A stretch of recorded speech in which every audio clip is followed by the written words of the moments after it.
Aku baru saja meletakkan piring terakhir di meja ketika Narayana tiba-tiba masuk dengan 3 orang pria berjas.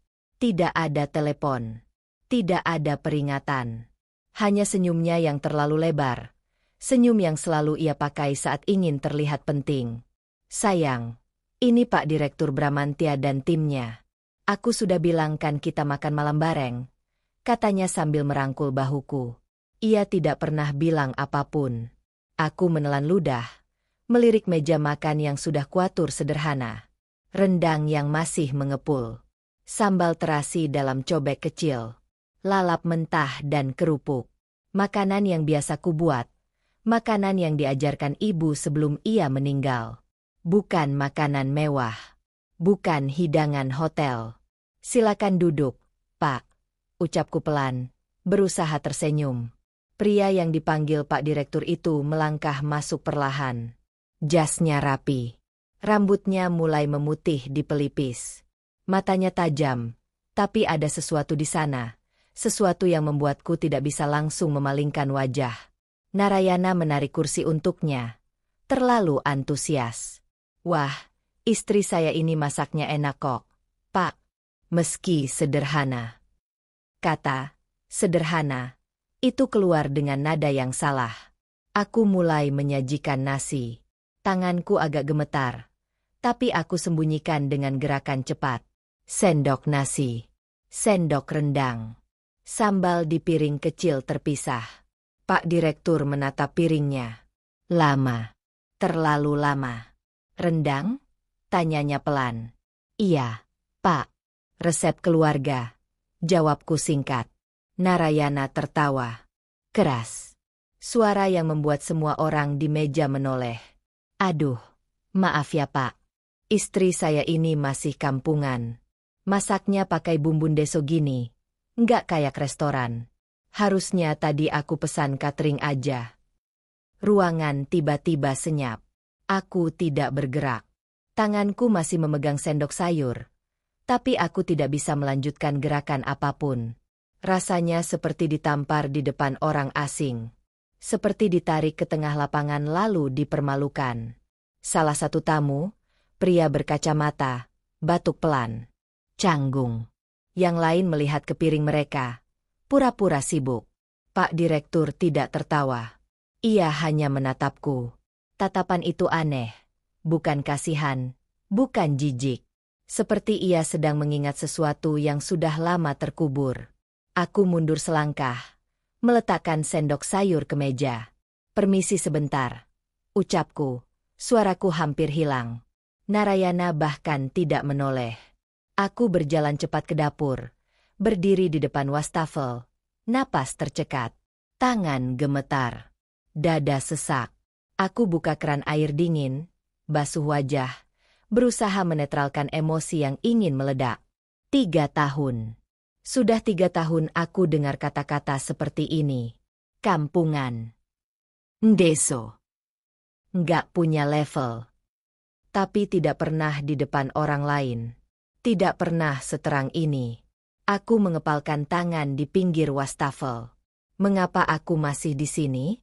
Mengapa aku masih bertahan dengan pria yang bahkan tidak mau membela masakan buatan istrinya sendiri? Ibu dulu bilang, rendang ini adalah warisan kita. Setiap bumbu punya cerita. Jangan pernah malu. Tapi malam ini aku malu. Bukan karena rendangnya. Tapi karena aku membiarkan diriku direndahkan. Aku tarik napas panjang.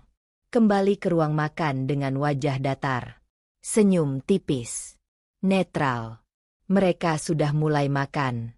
Pak Direktur mengambil sesendok rendang. Mengunyah pelan. Matanya terpejam sebentar. Lalu ia angkat kepala. Menatapku lagi. Kali ini tatapannya berbeda.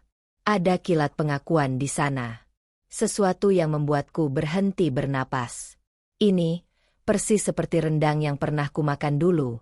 Ucapnya pelan. Narayana langsung menyela. Wah, Pak Direktur suka? Alhamdulillah. Padahal istri saya ini belajarnya otodidak. Nggak pernah ikut kursus masak atau apa. Lagi ia meremehkan. Tapi aku tidak menanggapi. Aku hanya berdiri di sana, menatap Pak Direktur yang masih memandangku dengan tatapan yang aneh itu. "Siapa nama ibumu?" tanyanya tiba-tiba. Pertanyaan itu seperti peluru. Narayana mengerutkan dahi. "Lo kok nanya itu, Pak?" Aku menelan ludah. Suaraku keluar gemetar. "Sekar Lestari."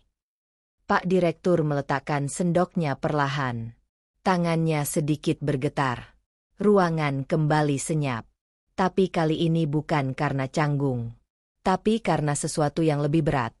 Sesuatu yang belum bisa kujelaskan tapi sudah kurasakan sejak pria ini melangkah masuk. "Kamu, Cantika," bisiknya. Jantungku berhenti. Nama itu. Tidak ada yang tahu nama lengkapku selain keluarga. Bahkan Narayana hanya memanggilku Tika. Aku tidak menjawab. Tidak bisa menjawab. Pak Direktur berdiri perlahan. Napasnya berat. "Cantika Mahardiani. Kamu, anak Sekar." Bukan pertanyaan. Pernyataan. Semua orang di meja menatap kami berdua. Bingung. Tegang. Narayana tertawa canggung. "Pak, ini ada apa sih?" Tapi Pak Direktur tidak menjawab. Ia hanya menatapku seperti melihat hantu. Seperti melihat seseorang yang sudah lama hilang. Dan aku menatapnya dengan perasaan yang tak bisa kuungkapkan. Amarah lama yang tiba-tiba bangkit. Kesedihan yang sudah kututup rapat selama 15 tahun. Karena aku kenal wajah itu. Aku kenal suara itu. Pria yang berdiri di hadapanku dengan jas mahal dan jabatan tinggi ini, pria yang dipanggil Pak Direktur oleh suamiku, adalah ayah yang meninggalkan aku dan ibu tanpa sepatah kata pun ketika aku masih kelas 2 SD. Ayah yang menghilang begitu saja. Ayah yang tidak pernah kembali bahkan saat ibu sakit keras. Ayah yang kupikir sudah mati. Dan sekarang ia duduk di meja makanku, diperlakukan seperti raja oleh suami yang baru saja menghina masakan warisan ibuku, ibunya yang ia tinggalkan. Aku tidak tahu harus tertawa atau menangis. Jadi aku hanya tersenyum. Senyum tipis, dingin, pahit. Senyum yang membuat Pak Direktur, ayahku, mundur selangkah dengan wajah pucat. Pintu kamar dibanting keras begitu tamu terakhir pergi. Narayana berdiri di depanku dengan wajah merah padam. Dasi sudah dilonggarkan, kemeja kusut. "Kamu tahu nggak sih betapa malunya aku tadi?"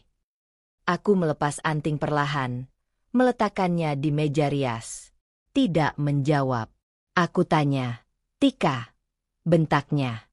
Aku berbalik, menatapnya datar. "Malu kenapa?" Ia tertawa sinis. Jenis tawa yang tidak ada lucunya sama sekali. "Malu kenapa? Kamu serius nanya?" Di depan Pak Direktur. "Kamu sajikan makanan kampung kayak gitu. Rendang, sambal terasi, lalap. Kamu pikir kita lagi di warung pinggir jalan?" Aku hanya diam. Membiarkannya bicara. "Harusnya kamu pesan catering hotel. Yang proper. Yang berkelas. Bukan masak sendiri kayak pembantu desa." Kata pembantu desa itu keluar begitu mudah dari mulutnya.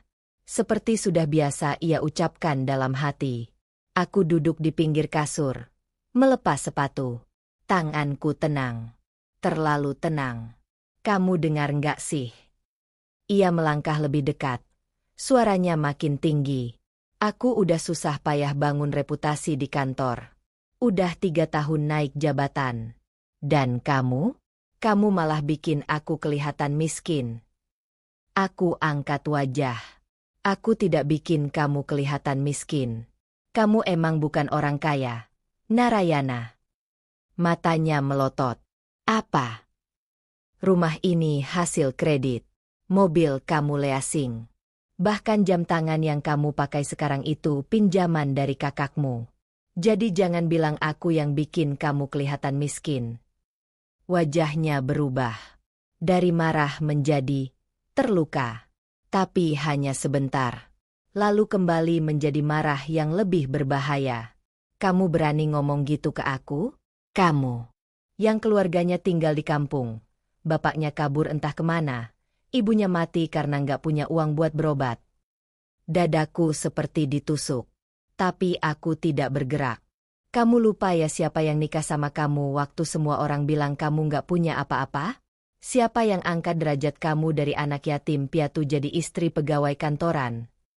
Suaranya makin keras. Makin kejam. Kamu nggak punya gelar. Nggak punya keluarga. Nggak punya harta. Bahkan nama keluarga kamu aja nggak ada yang kenal. Dan aku, yang kasih kamu tempat tinggal. Kasih kamu hidup layak. Dan ini balasannya? Bikin malu aku di depan orang penting. Setiap kata jatuh seperti batu ke dada. Tapi aku tidak menangis. Sesuatu di dalam diriku mati. Bukan sedih. Bukan marah. Hanya kosong. Aku berdiri perlahan. Menatapnya dengan tatapan yang bahkan membuat ia terdiam sebentar. Kamu selesai? Tanyaku pelan. Ia tertegun. Apa? Aku tanya. Kamu sudah selesai ngomong. Narayana mengerutkan dahi, bingung dengan nadaku yang terlalu tenang. Kalau sudah, aku mau tidur. Besok aku harus ke pasar pagi. Aku berjalan ke sisi kasur, menarik selimut, berbaring membelakanginya. Ia masih berdiri di sana. Seperti tidak percaya aku tidak melawan. Tidak menangis. Tidak memohon. Tika. Matiin lampunya kalau kamu keluar. Potongku dingin. Ia diam beberapa detik. Lalu keluar. Membanting pintu lagi. Aku menatap langit-langit kamar dalam gelap. Napas teratur. Tangan terlipat di atas perut. 3 tahun. 3 tahun aku dengar kata-kata seperti ini dalam berbagai bentuk. Kadang halus, kadang kasar. Tapi intinya sama. Aku berutang budi padanya. Aku ini proyek amal. Tapi malam ini berbeda. Malam ini aku tidak sedih. Aku hanya lelah. Dan di tengah kekosongan itu, wajah Pak Direktur muncul di kepalaku. Tatapannya yang aneh. Suaranya yang gemetar saat menyebut nama ibu. Ayahku. Pria yang meninggalkan kami. Yang membuat ibu harus kerja siang malam sampai tubuhnya rusak. Yang tidak pernah muncul bahkan saat ibu terbaring di rumah sakit sederhana tanpa AC. Dan sekarang ia kembali. Dalam balutan jas mahal. Jabatan tinggi. Kekuasaan. Aku meraih ponsel di meja samping tempat tidur. Membuka aplikasi pencarian. Mengetik nama, Bramantya Adiwangsa. Hasil pertama muncul. Artikel bisnis. Direktur Utama PT Arkananta Sejahtera, Bramantya Adiwangsa, raih penghargaan eksekutif terbaik 2024. Fotonya di sana. Senyum lebar. Piala di tangan. Aku scroll lebih jauh. Ada artikel lama. 15 tahun lalu, pengusaha muda Bramantya Adiwangsa bangkrut, tinggalkan keluarga. Jadi itu alasannya. Bangkrut. Tapi kenapa tidak kembali setelah bangkit lagi? Kenapa biarkan ibu mati dalam kemiskinan? Kenapa baru muncul sekarang? Aku matikan layar ponsel. Menatap langit-langit lagi. Besok ia pasti akan mencoba menghubungiku. Aku tahu. Tatapannya tadi bukan tatapan orang yang akan pergi begitu saja. Dan aku harus memutuskan. Apakah aku akan membuka pintu untuk pria yang menghancurkan masa kecilku? Atau aku akan menutupnya? Seperti ia menutup pintu rumah kami dulu tanpa pernah menoleh lagi? Tapi ada satu hal yang mulai jelas di kepalaku. Aku tidak akan diam lagi. Tidak untuk Narayana. Tidak untuk siapapun. Aku sudah terlalu lama menjadi orang yang diangkat derajatnya. Sudah waktunya aku berdiri dengan kaki sendiri. Dan entah bagaimana caranya, aku akan membuktikan, bukan untuk mereka, tapi untuk diriku sendiri, bahwa aku bukan proyek amal siapapun. Ponselku bergetar. Pesan masuk. Nomor tidak dikenal. Cantika, ini ayah. Besok kita perlu bicara. Kumohon. Aku menatap layar itu lama. Lalu aku ketik balasan singkat. Jam 10 pagi. Cafe Semesta, Jalan Anggrek. Kim. Aku letakkan ponsel. Pejamkan mata. Entah apa yang akan terjadi besok. Tapi satu hal yang pasti. Hidup yang kujalani selama 3 tahun ini sudah berakhir malam ini.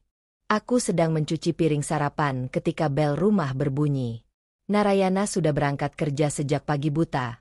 Menghindari aku seperti biasa sehabis bertengkar. Aku buka pintu. Bramantya berdiri di sana. Tanpa jas kali ini. Kemeja putih lengan panjang. Celana bahan gelap. Wajahnya terlihat lebih tua di bawah cahaya pagi. Boleh aku masuk? Aku mundur tanpa bicara.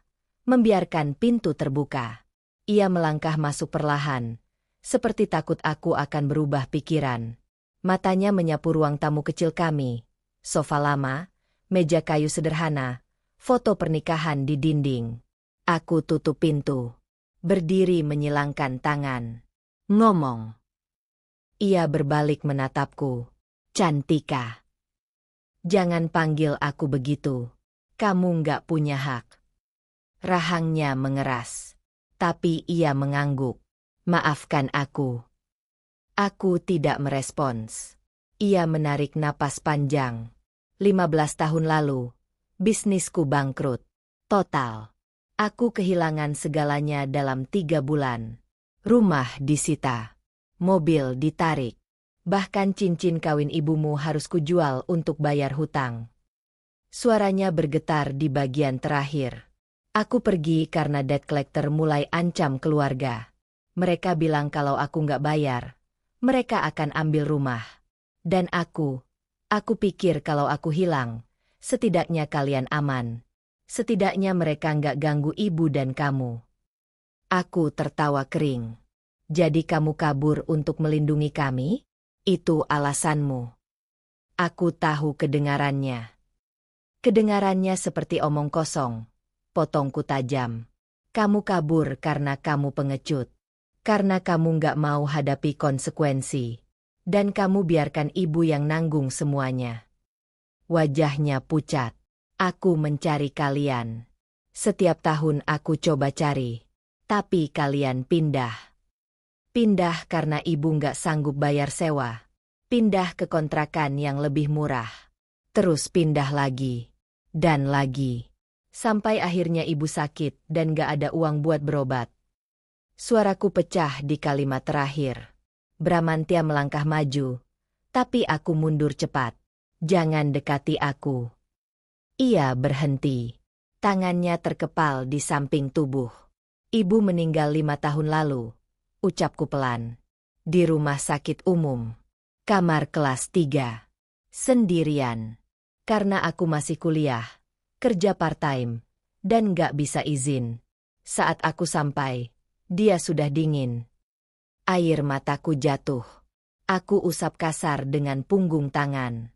Dan kamu? Kamu di mana? Bramantya tidak menjawab. Ia hanya berdiri di sana dengan mata memerah. Kamu di mana saat ibu batuk darah setiap malam? Kamu di mana saat ibu harus cuci baju orang sampai tangannya luka-luka? Kamu di mana saat ibu bisik nama kamu sebelum meninggal? Ia jatuh duduk ke sofa. Tangan menutupi wajah. Bahunya bergetar. Aku menatapnya tanpa simpati. Kenapa sekarang? Kenapa kamu baru muncul sekarang? Ia angkat wajah. Matanya basah. Aku nggak tahu kamu menikah dengan anak buahku. Aku nggak tahu kamu di sini. Kemarin, saat kamu sajikan rendang itu, rasanya persis seperti masakan ibu. Bumbu yang sama. Teknik yang sama. Bahkan aroma bawang gorengnya sama. Ia berdiri lagi, melangkah lebih dekat. Kali ini aku tidak mundur. Aku tanya nama ibumu, dan kamu jawab Sekar Lestari. Saat itu aku langsung tahu. Kamu Cantika. Anakku. Mantan anakmu. Koreksi aku dingin. Ia menggeleng. Kamu tetap anakku. Apapun yang terjadi. Biologis. Mungkin. Tapi nggak lebih dari itu. Bramantya mengeluarkan dompet dari saku celananya. Membuka bagian dalam. Ada foto lusuh di sana. Foto aku waktu kecil. Tersenyum lebar dengan gigi ompong. Dipeluk ibu. Aku bawa ini kemana-mana. Setiap hari. Setiap saat aku pikir mau menyerah. Aku lihat foto ini. Aku menatap foto itu. Kenangan masa kecil yang sudah lama ku benci muncul kembali. Aku sudah jadi direktur utama 5 tahun terakhir. Lanjutnya. Tapi aku masih cari kalian. Private investigator. Iklan di koran. Bahkan aku sewa orang untuk cek database kependudukan. Tapi nama kalian gak muncul. Karena ibu ganti nama keluarga. Jawabku tumpul. Dia pakai nama keluarganya sendiri lagi. Nama Mahardiani. Dia nggak mau pakai nama Adiwangsa lagi. Bramantya terdiam. Lalu ia mengangguk perlahan. Seperti akhirnya memahami sesuatu yang menyakitkan. Sekarang aku ngerti kenapa aku nggak pernah nemuin kalian. Kami berdua diam. Hanya suara jam dinding yang berdetik. Kamu datang ke sini buat apa? Tanyaku akhirnya. Aku mau minta maaf. Aku mau. Maaf nggak cukup. Ia terdiam. Kamu nggak bisa datang ke hidupku setelah 15 tahun dan bilang, maaf, terus berharap semuanya baik-baik aja. Ibu sudah meninggal. Aku sudah dewasa. Aku sudah punya hidup sendiri. Aku tahu, bisiknya. Tapi aku tetap ayahmu. Dan aku punya hak untuk. Hak. Aku melangkah maju, menatapnya tajam. Kamu kehilangan semua hakmu saat kamu tinggalkan kami. Wajahnya hancur. Tapi aku tidak peduli. Sekarang keluar dari rumahku.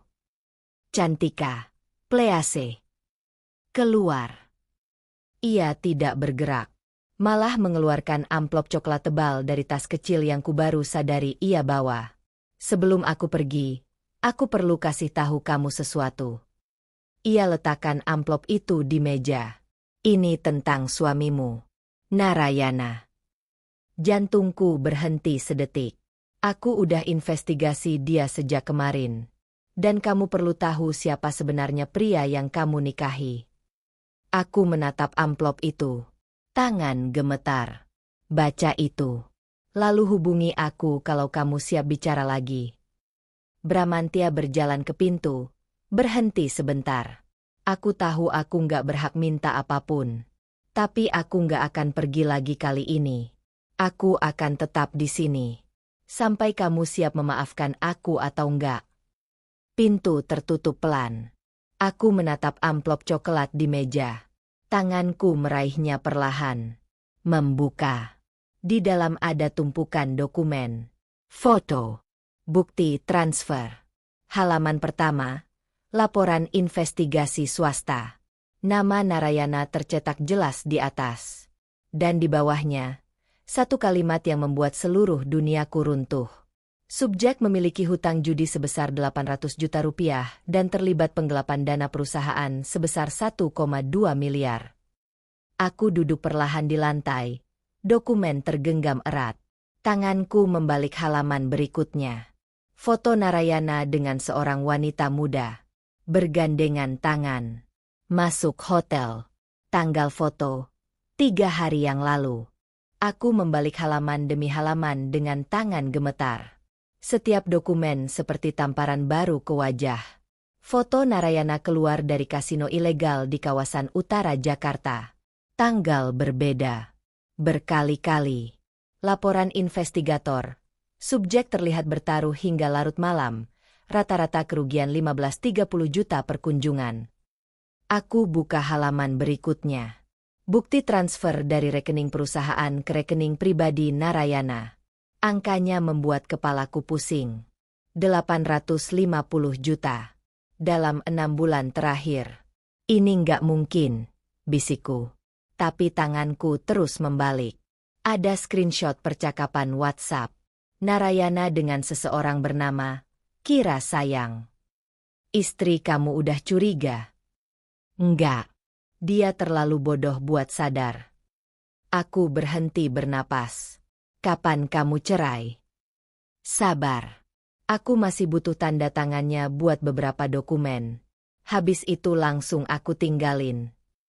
Ponselku terjatuh dari tangan. Halaman selanjutnya adalah profil wanita muda. Kirana Septiani. 26 tahun. Anak tunggal Direktur Keuangan PT Arkananta Sejahtera. Wanita yang sama dalam foto di hotel. Cantik. Muda. Kaya. Segalanya yang Narayana bilang aku bukan. Aku berdiri terlalu cepat. Dunia berputar. Aku tahan diri di meja. Napas pendek-pendek. Dokumen terakhir membuat lututku lemas. Perjanjian kredit rumah. Atas namaku. Tanda tanganku di bawah. Tapi aku tidak pernah menandatangani ini. Ia memalsukan tanda tanganku. Rumah yang selama ini kupikir miliknya ternyata hutang atas namaku. 1,8 miliar. Tenor 15 tahun. Aku ini, jaminan hidupnya.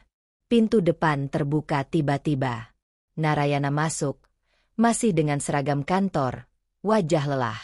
Ia berhenti melihatku berdiri dengan dokumen di tangan. Kamu baca apa? Suaraku keluar lebih tenang dari yang kukira. Laporan investigasi tentang kamu. Wajahnya berubah. Dari bingung menjadi waspada dalam sedetik. Investigasi? Siapa yang? Matanya jatuh ke amplop coklat di meja. Logo perusahaan investigasi swasta tercetak jelas. Dari mana kamu dapat itu? Dari ayahku. Ia terdiam. Ayah? Kamu nggak punya.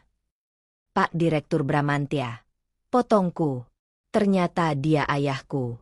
Ayah kandungku yang kamu panggil. Pak, kemarin. Ekspresinya berubah total. Shock. Takut. Panik. Kamu anak Pak Direktur. Aku lempar dokumen ke wajahnya. Kertas bertebaran di lantai. 800 juta hutang judi. 1,2 miliar penggelapan dana. Selingkuh dengan Kirana. Dan kamu memalsukan tanda tanganku untuk kredit rumah ini. Setiap kalimat membuat wajahnya makin pucat. Tika, tunggu. Aku bisa jelaskan. Jelaskan apa? Aku melangkah maju. Jelaskan kenapa kamu bilang aku bodoh keselingkuhanmu? Jelaskan kenapa kamu mau cerain aku setelah dapat tanda tangan untuk beberapa dokumen? Ia mundur. Kamu baca chat pribadi aku? Itu bukti kalau kamu sampah. Teriakku mengagetkan kami berdua. Narayana diam. Lalu ia ubah strategi. Wajahnya melunak. Suara berubah lembut. Sayang, dengar. Aku ada masalah. Iya, aku akuin. Tapi itu semua karena tekanan kerja. Aku stres. Dan soal Kirana, itu cuma pendekatan profesional.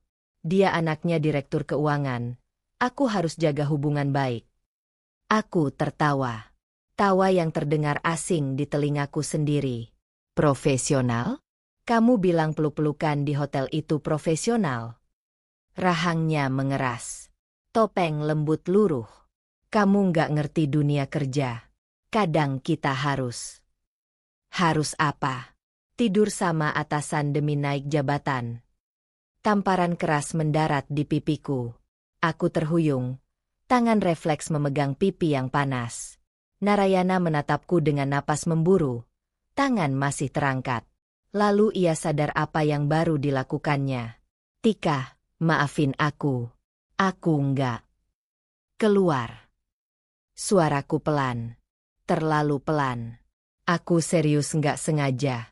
Kamu yang bikin aku keluar dari rumahku. Ia tersentak. Rumah kamu? Ini rumah kita. Atas nama kamu tapi aku yang bayar cicilannya.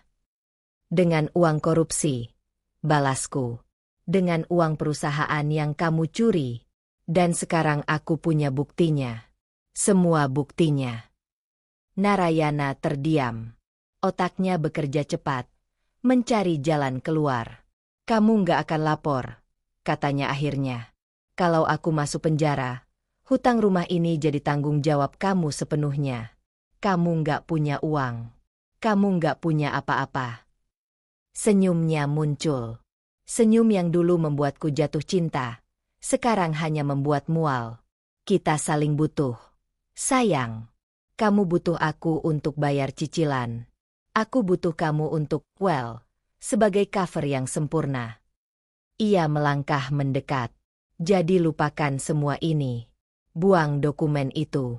Kita lanjutin hidup kita seperti biasa. Aku janji nggak akan. Ketukan di pintu memotong kalimatnya. Kami berdua menoleh. Pintu terbuka. Bramantya masuk dengan 2 orang berjas di belakangnya. Maaf ganggu, katanya tenang. Tapi sepertinya aku datang di waktu yang tepat.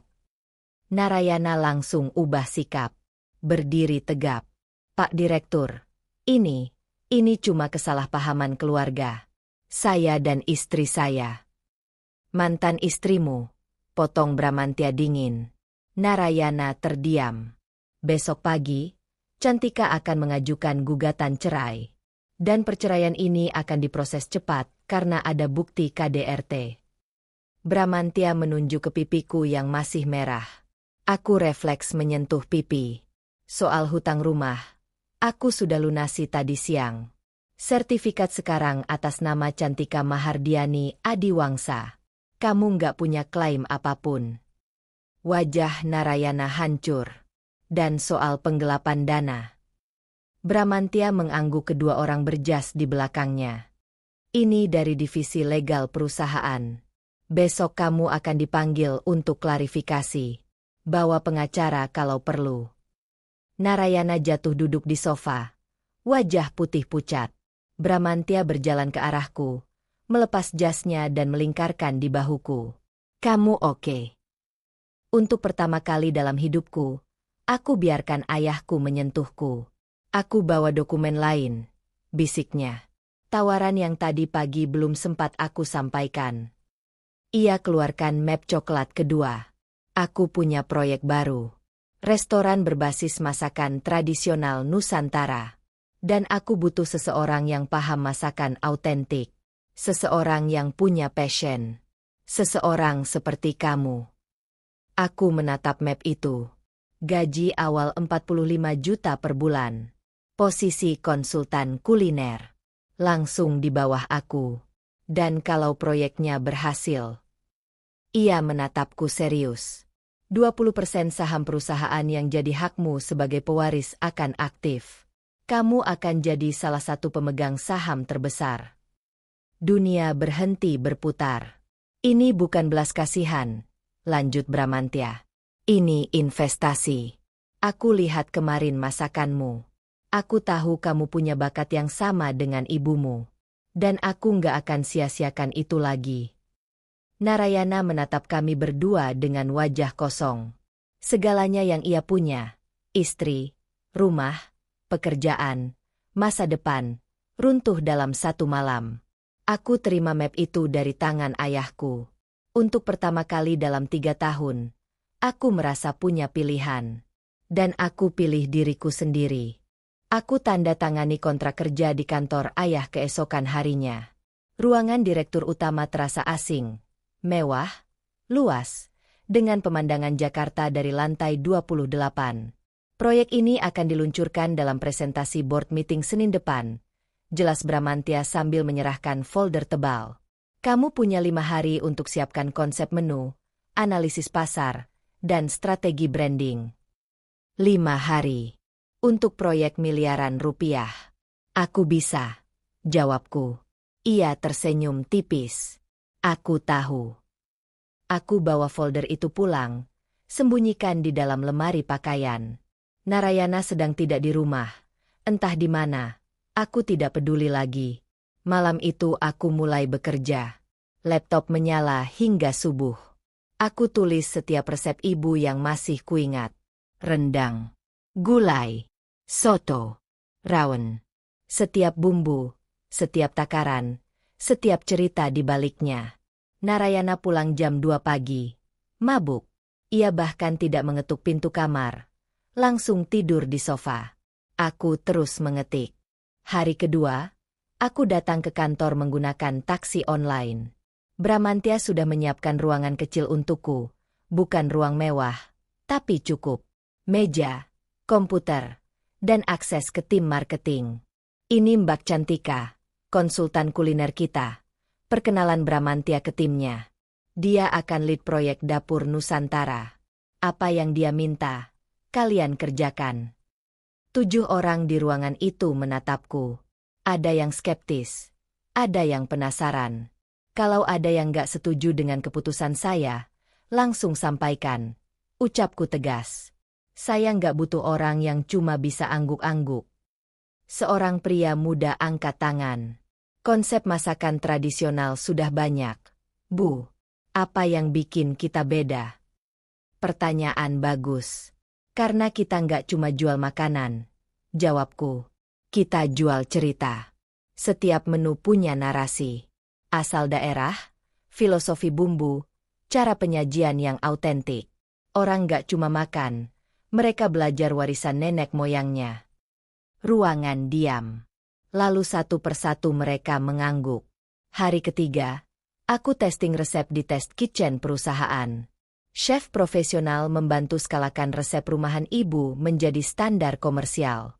Rendangnya enak banget, Mbak, puji salah satu chef. Bumbunya nempel sempurna.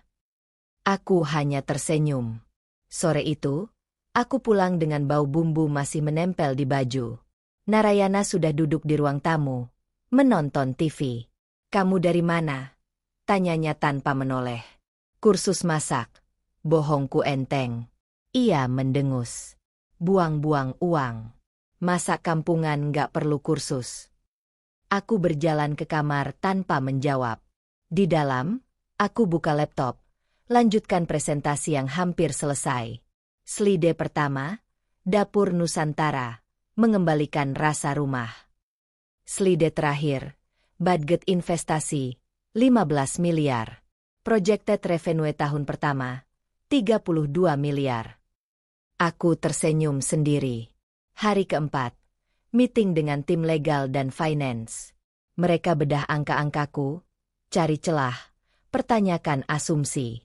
Harga menu terlalu tinggi untuk segmen menengah, kata Direktur Finance, Ayah Kirana. Aku tatap dia langsung. Ini bukan untuk segmen menengah. Ini untuk segmen premium yang rindu autentisitas. Orang-orang yang bosan dengan fusion dan siap bayar mahal untuk rasa asli. Tapi riset pasar. Riset pasar nggak bisa ukur nostalgia, Pak. Potongku.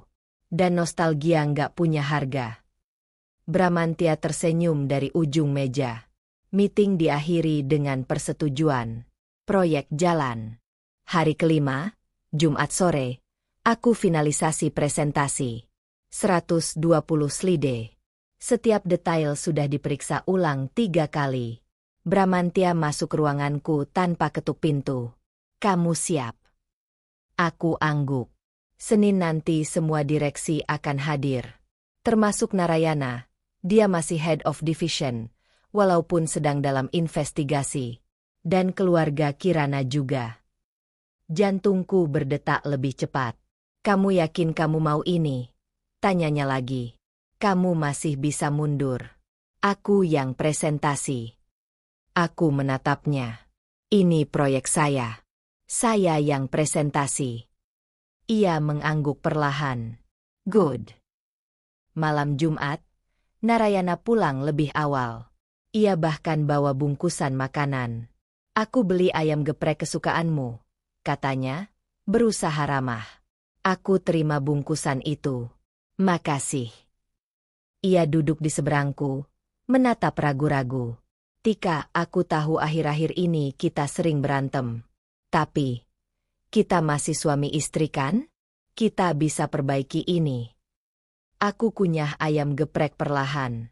Senin depan ada board meeting penting. Lanjutnya, aku harus presentasi di depan semua direksi. Ini kesempatan besar buat karir aku. Jadi, kamu doain ya.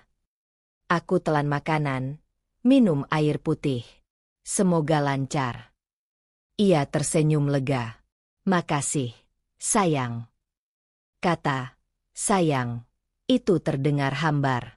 Sabtu dan Minggu aku habiskan untuk latihan presentasi di depan cermin.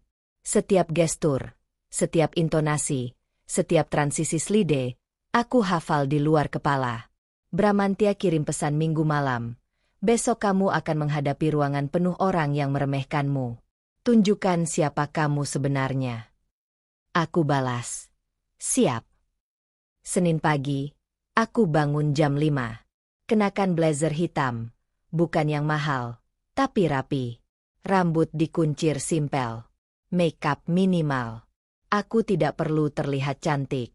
Aku hanya perlu terlihat serius. Narayana sudah berangkat duluan. Ia tidak tahu aku juga akan ke kantor yang sama. Aku sampai di gedung PT Arkananta jam 7. Resepsionis menatap bingung. Aku bukan karyawan, tapi punya akses kartu dari Bramantya. Lantai 28. Kataku. Lift naik perlahan. Lantai 28. Eksekutif floor. Ruang meeting sudah disiapkan. Proyektor. Layar besar. 20 kursi mengelilingi meja panjang. Aku masuk duluan. Setup laptop. Cek koneksi. Satu persatu direksi mulai berdatangan. Mereka menatapku dengan tatapan bertanya. Tapi tidak ada yang menyapa. Narayana masuk jam 8 pas. Bersama Kirana. Mereka tertawa kecil tentang sesuatu. Sampai Narayana melihatku di depan. Wajahnya berubah. Dari santai menjadi beku. Kamu ngapain di sini? Bisiknya saat lewat. Aku hanya tersenyum. Kerja. Bramantya masuk terakhir. Selamat pagi semuanya. Hari ini kita akan dengar presentasi proyek strategis perusahaan, Dapur Nusantara. Dan yang akan presentasi adalah lead consultant kita, Ibu Cantika Mahardiani Adiwangsa. Seluruh ruangan terdiam. Narayana menatapku dengan mata melotot. Kirana berbisik sesuatu ke ayahnya. Direktur Finance mengangkat alis. Dan aku berdiri dengan tenang, remote presentasi di tangan, senyum tipis di bibir. Selamat pagi, ucapku. Saya Cantika. Dan hari ini saya akan tunjukkan kenapa masakan kampungan bisa jadi bisnis miliaran rupiah. Slide pertama muncul di layar. Narayana menelan ludah. Proyek Dapur Nusantara bukan sekadar restoran. Ucapku membuka presentasi. Ini gerakan budaya. Slide berganti. Foto rendang ibu muncul di layar besar, yang sama dengan yang kuhidangkan seminggu lalu. Makanan ini dihina seseorang sebagai bumbun deso. Tapi tahukah Anda, rendang Padang masuk 50 makanan ternak di dunia versi CNN Travel? Dan resep ini, resep warisan keluarga saya, sudah berumur 3 generasi. Beberapa direksi mengangguk. Narayana menunduk. Wajahnya merah. Aku lanjutkan tanpa jeda. Market research kami menemukan 73% konsumen premium Indonesia merindukan rasa autentik masa kecil mereka. Mereka bosan dengan fusion yang kebablasan. Mereka mau pulang, ke rasa rumah nenek, ke aroma dapur ibu. Slide berikutnya, proyeksi keuangan. Angka-angka tebal dan jelas. Investasi awal 15 miliar. Target pembukaan outlet pertama dalam 6 bulan. Break-even pont bulan ke-9. Proyeksi profit tahun pertama, 8,7 miliar. Direktur Finance, Ayah Kirana, mengangkat tangan. Angka ini terlalu optimis. Anda yakin? Saya sudah soft launching konsep ini ke 3 food blogger besar minggu lalu. Jawabku sambil klik remote. Ini responsnya. Video testimoni muncul. Blogger dengan followers jutaan mencicipi rendang, menutup mata, lalu bilang, "Ini persis kayak masakan almarhum nenek saya."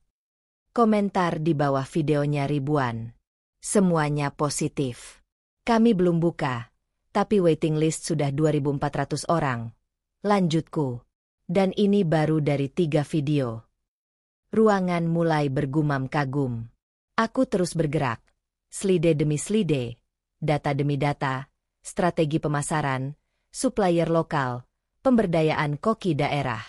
Semuanya sudah kusiapkan dengan detail sempurna. 40 menit berlalu. Tidak ada yang keluar. Tidak ada yang main ponsel. Semua mata tertuju padaku. Slide terakhir muncul. Dapur Nusantara bukan cuma bisnis. Ini legacy. Untuk ibu-ibu yang resepnya dilupakan. Untuk generasi muda yang kehilangan akar. Untuk Indonesia yang lupa betapa kayanya warisan kulinernya. Aku matikan presentasi. Terima kasih.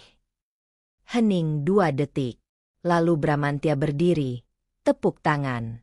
Diikuti yang lain. Satu persatu. Hingga seluruh ruangan berdiri. Standing ovation. Narayana masih duduk. Tangan terkepal di atas meja. Kirana tepuk tangan pelan. Tapi matanya menatapku dengan tatapan aneh. Antara kagum dan iri. Luar biasa, ucap Direktur Finance. Saya tarik pertanyaan saya tadi. Ini solid. Bramantya melangkah ke depan. Sebelum kita closing, ada satu hal yang perlu diumumkan. Ruangan kembali tenang. Ibu Cantika bukan hanya lead consultant proyek ini, katanya sambil menatapku. Dia adalah anak saya. Cantika Mahardiani Adiwangsa, putri tunggal saya yang sudah lama hilang dan baru saya temukan kembali minggu lalu. Bisikan keras langsung pecah di ruangan. Narayana berdiri tiba-tiba. Wajahnya putih pucat. Dan sebagai pewaris sah keluarga Adiwangsa, lanjut Bramantya, Cantika adalah pemilik 20% saham perusahaan ini, saham keluarga yang selama ini non-aktif. Mulai hari ini, saham tersebut aktif. Cantika secara resmi adalah salah satu pemegang saham terbesar PT Arkananta Sejahtera. Kirana melepaskan tangan Narayana perlahan. Ayahnya, Direktur Finance, menatapku dengan ekspresi terkejut total. Seluruh ruangan menatapku sekarang bukan sebagai konsultan, tapi sebagai owner. Aku berdiri tegap, tidak tersenyum, tidak sombong. Hanya tenang. Bramantya belum selesai. Satu pengumuman lagi, ucapnya. Nada berubah serius. Audit internal yang berjalan 2 minggu terakhir telah menemukan irregularitas keuangan di divisi Strategic Planning. Narayana mundur selangkah. Penggelapan dana sebesar 1,2 miliar rupiah ditemukan dalam periode 6 bulan terakhir. Transaksi mencurigakan, approval fiktif, dan manipulasi laporan. Direktur Compliance berdiri, membuka map. Atas nama transparansi, kami identifikasi pelakunya. Narayana Prasetya, Head of Strategic Planning Division. Semua mata beralih ke Narayana. Ia menggeleng cepat. Ini fitnah, Pak Direktur. Saya. Bukti sudah diserahkan ke legal, potong Bramantya dingin. Transfer ke rekening pribadi Anda, approval menggunakan digital signature Anda, dan pengakuan dari 2 staf Anda yang sudah kami interview. Narayana terhuyung, pegang sandaran kursi. Efektif hari ini, Anda diberhentikan dari posisi Anda. Security akan escort Anda keluar gedung setelah meeting ini. Dan kasus ini akan diserahkan ke pihak berwajib untuk proses hukum. Kirana berdiri cepat, menjauh dari Narayana seperti ia penyakit menular. Ayahnya, Direktur Finance, menatap Narayana dengan tatapan jijik. Saya kira Anda orang terhormat. Ternyata saya salah. Narayana berbalik ke arahku, mata memerah. Ini karena kamu kan? Kamu yang atur semua ini. Aku menatapnya datar. Aku cuma presentasi proyek kuliner. Sisanya itu konsekuensi perbuatanmu sendiri. Kamu pelakor. Manfaatin ayah kamu yang tiba-tiba muncul. Kamu pikir kamu siapa sekarang? Bramantya melangkah di antaraku dan Narayana. Jaga ucapan Anda. Dia istri saya. Dia. Mantan. Koreksi aku. Surat gugatan cerai sudah masuk ke pengadilan Rabu lalu. Atas dasar KDRT dan perselingkuhan.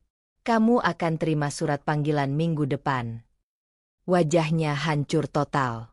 Security masuk. 2 orang besar dengan seragam rapi. "Pak Narayana, silakan ikut kami," ucap salah satunya sopan tapi tegas.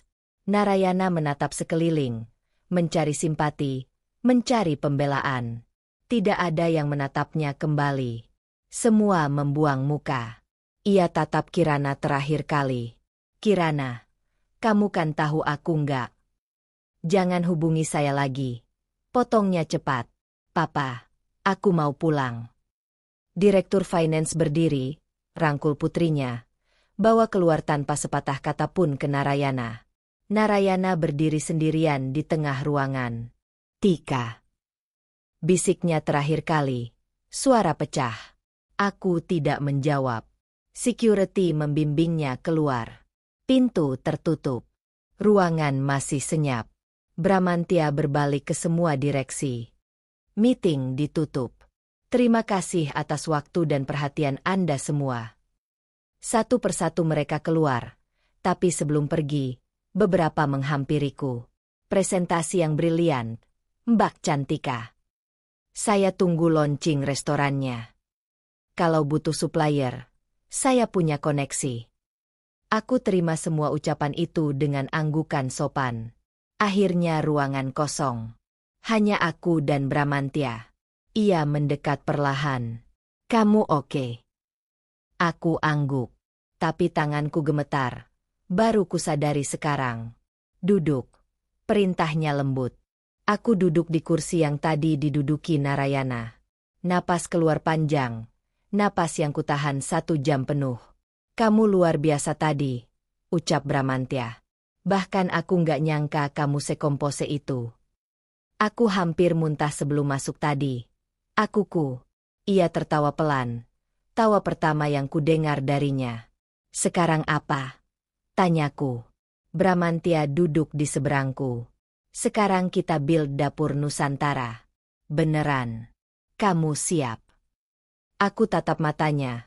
Mata yang sama dengan mata ibu di foto-foto lama. "Aku siap." Ia tersenyum. Lalu mengeluarkan sesuatu dari saku jas. Sebuah kotak kecil beludru. "Ini milik ibumu," ucapnya sambil buka kotak. Di dalamnya ada cincin emas sederhana dengan batu kecil. Cincin kawin kami. Yang dulu kukira sudah kujual. Tapi ternyata aku simpan. Aku nggak sanggup lepas. Air mataku jatuh tanpa permisi. "Ibu pasti bangga lihat kamu hari ini," bisiknya. Aku bangga. Untuk pertama kali dalam 15 tahun, aku biarkan ayahku memelukku. Dan aku menangis. Bukan karena sedih, bukan karena marah. Tapi karena akhirnya, setelah sekian lama, aku menemukan tempat di mana aku bukan yang kurang. Aku cukup. Aku selalu cukup. Aku baru keluar dari kamar mandi ketika mendengar suara ketukan keras di pintu depan. Jam menunjukkan 11 malam. Melalui jendela kecil, aku lihat Narayana berdiri di sana. Rambutnya berantakan, kemeja kusut, tas kantor di tangan. Aku buka pintu sedikit, pasang rantai pengaman. "Tika, please, buka pintu." Suaranya serak. "Sudah malam. Besok saja kalau ada yang mau diambil." "Bukan itu. Aku perlu ngomong sama kamu." Aku lihat wajahnya lebih jelas. Mata merah, bengkak, seperti habis menangis berjam-jam. Aku lepas rantai, buka pintu, tapi tetap berdiri menghalangi. "Ngomong." Ia melangkah maju. Aku mundur refleks. "Kumohon," ucapnya.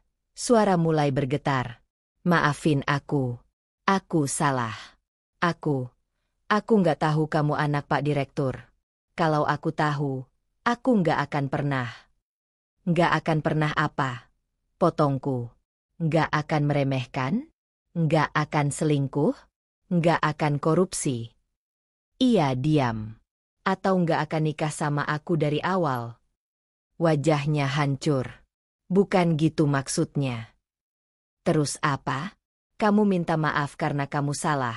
Atau karena kamu takut?" Ia jatuh berlutut tiba-tiba. Di depan pintu rumah sendiri.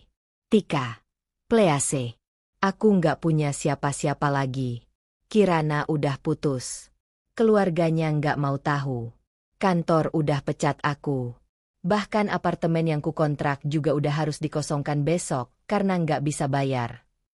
Air matanya jatuh. Tapi aku tidak bergerak. Aku cuma ada kamu, bisiknya. Kamu istriku. Kamu. Mantan. Koreksi aku. Dan itu pun belum resmi karena kamu terus nggak datang ke sidang. Ia angkat wajah. Karena aku berharap kita masih bisa perbaiki ini. Aku tahu aku salah. Tapi, kita masih bisa mulai lagi kan? Aku janji nggak akan ngulangin. Aku janji. Janji kamu nggak ada artinya. Suaraku keluar lebih dingin dari yang kukira. Ia menatapku seperti baru pertama kali melihat orang asing. 3 tahun. Narayana. 3 tahun kamu bilang aku kampungan. Aku nggak punya level. Keluargaku miskin. Aku nggak punya gelar. Kamu yang angkat derajatku. Setiap kalimat keluar pelan tapi tajam. Dan sekarang kamu tahu aku anak direktur. Tiba-tiba aku berharga. Ia menggeleng cepat. Bukan gitu. Terus apa? Kalau aku tetap anak yatim piatu yang miskin, kamu tetap akan minta maaf? Atau kamu akan buang aku seperti rencana awalmu dengan Kirana? Wajahnya pucat total. Kamu nggak menghina orang miskin, Narayana. Lanjutku. Kamu menghina istrimu sendiri. Setiap hari. Setiap saat. Dan itu yang nggak bisa aku maafkan. Ia meraih tanganku. Aku tarik cepat. Jangan sentuh aku. Tika, please. Aku mau bunuh diri kalau kamu tinggalin aku. Ancaman itu keluar begitu saja dari mulutnya. Aku menatapnya tajam. Jangan pernah pakai ancaman kayak gitu ke aku. Kamu mau bunuh diri atau enggak? Itu pilihan kamu. Bukan tanggung jawabku. Matanya melotot. Tidak percaya aku bicara begitu. Aku udah 3 tahun jadi penyelamat kamu. Penyelamat ego kamu. Penyelamat karir kamu. Penyelamat citra kamu. Dan sekarang? Aku capek. Kamu selamatkan diri kamu sendiri. Aku melangkah mundur. Pegang gagang pintu. Keluar dari rumahku. Sekarang. Ia masih berlutut di sana. Menangis tanpa suara. Kalau kamu nggak keluar dalam 1 menit, aku panggil security. Ia berdiri perlahan. Tubuhnya gemetar. Kamu akan nyesel. Tika. Suatu hari nanti kamu akan. Aku nggak akan nyesel ninggalin orang yang nggak pernah menghargai aku. Pintu kututup. Kunci kuputar. Aku berdiri di balik pintu. Dengar suara langkah kakinya menjauh. Lalu suara mobil. Mobil tua yang mesinnya berisik. Melaju pergi. Aku tarik napas panjang. Tidak ada lega. Tidak ada senang. Hanya kosong. Tapi kosong yang tenang. 6 bulan kemudian, aku berdiri di depan kaca besar yang baru dipasang. Pantulan diriku terlihat berbeda. Rambut dipotong sebahu. Kebaya batik sederhana tapi rapi. Nama tag bertuliskan, Cantika Adiwangsa, Founder. Di belakang kaca, tulisan besar warna emas. Dapur Ibu. Restoran pertama. Lokasi strategis di Menteng. Interior kayu jati dengan sentuhan modern. Aroma bumbu menyebar hingga ke trotoar. Antrian sudah terbentuk sejak pagi, meski grand opening baru siang ini. Kamu nervous? Tanya Bramantya yang berdiri di sampingku. Sedikit. Aku jujur. Ia tersenyum. Genggam pundakku pelan. Ibumu pasti bangga lihat ini. Aku menatap plakat kecil di dinding. Foto ibu dengan senyum lebar. Di bawahnya tertulis. Untuk Sekar Lestari, yang mengajarkan bahwa cinta terbesar ada di dapur rumah. Semoga. Bisikku. Pintu dibuka tepat jam 12. Tamu pertama masuk. Keluarga muda dengan 2 anak kecil. Selamat datang di dapur ibu. Sapa salah satu staf dengan ramah. Mereka duduk, buka menu, mata langsung jatuh ke signature dish. Rendang pusaka, 250.000. Mahal juga ya, bisik sang suami. Istrinya tersenyum. Ini kan buat special occasion. Yuk cobain. Aku berdiri agak jauh. Mengamati. Chef membawa piring pertama. Rendang dengan nasi pulen, sambal terasi, lalap segar, kerupuk renyah. Persis seperti yang dulu kuhidangkan di rumah. Keluarga itu mencicipi. Pria itu menutup mata sebentar. Ini, persis kayak masakan almarhum nenek saya, ucapnya pelan ke istrinya. Anaknya yang kecil bilang, enak, Ma. Aku tersenyum. Tamu kedua, ketiga, kelima, semuanya masuk. Dalam 1 jam, restoran penuh. Bramantya menepuk bahuku. Kamu berhasil. Kita berhasil, koreksi aku. Ponselku bergetar. Pesan dari nomor tidak dikenal. Selamat untuk restorannya. Aku lihat di Instagram. Tempatnya bagus. Narayana. Aku tata pesan itu beberapa detik. Lalu aku hapus tanpa balas. Aku nggak perlu validasi dari dia lagi. Sore itu, setelah rush hour pertama selesai, aku duduk di meja pojok dengan secangkir teh. Lelah tapi puas. Manajer restoran mendekat. Mbak, ada yang mau saya laporkan. Apa? Tadi ada tamu yang tanya. Ini pemiliknya siapa? Saya bilang Ibu Cantika. Dia bilang, pantas. Masakannya ada jiwa. Aku tersenyum tipis. Di luar jendela, matahari mulai terbenam. Langit Jakarta berwarna jingga keemasan. Bramantya mendekat lagi, kali ini dengan sesuatu di tangan, bingkai foto. Ini tadi dikirim dari rumah lama, katanya. Sepertinya tertinggal. Foto itu adalah foto pernikahanku dengan Narayana. Kami berdua tersenyum, tapi sekarang aku tahu senyumku waktu itu dipaksakan. Mau diapain? Tanya Bramantya. Aku ambil foto itu, tatap sebentar. Lalu aku masukkan ke dalam laci meja, tutup rapat. Simpan aja. Pengingat. Pengingat apa? Pengingat bahwa aku pernah salah pilih. Tapi aku nggak akan ulangi kesalahan yang sama. Bramantya mengangguk paham. Malam itu, sebelum pulang, aku berdiri lagi di depan restoran. Lampu-lampu sudah menyala. Papan nama, dapur ibu, bersinar terang. Orang-orang lewat, berhenti, foto-foto di depan. Besok kita cobain sini yuk, kata salah satu pasangan. Aku masuk ke dalam, matikan lampu satu persatu, kunci pintu terakhir.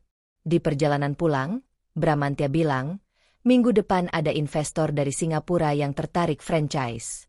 Kamu mau ketemu? Kirim detailnya. Nanti aku pelajari. Ia tersenyum. Kamu berubah. Lebih tegas. Aku cuma belajar hargai diri sendiri. Sampai di rumah yang sekarang resmi atas namaku, tanpa beban cicilan, aku langsung ke dapur kecil. Bikin teh hangat. Duduk di meja makan sendirian. Dulu, diam sendirian seperti ini terasa sepi. Sekarang terasa damai. Ponselku berbunyi lagi. Kali ini dari akun Instagram restoran. Ribuan likes, ratusan komentar positif, puluhan DM nanya reservasi. Salah satu komentar menarik perhatianku. Rendang ini rasa masa kecil saya.